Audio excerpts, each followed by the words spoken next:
Close-up of the propeller in the yard. A worker walks past it for scale. One propeller blade is twice his height. He places his hand on the bronze surface. The camera follows, showing the incredible texture and size. The metal is warm golden bronze, freshly machined, incredibly precise. The overhead crane engages, lifting straps attached to the propeller hub. Slowly, 60 tons of bronze rises off the ground. The entire dry dock falls silent, except for crane motor hub. Workers scatter to safe positions. The propeller rotates slowly as it rises, each blade catching the light differently.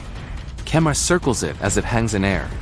The propeller is guided toward the shaft. Millimeter-precise alignment required.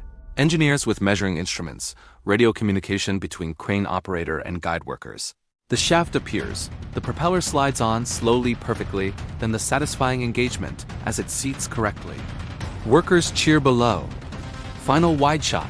The completed stern of the ship, propeller installed, glistening with water as the dry dock begins to flood, ready for sea trials.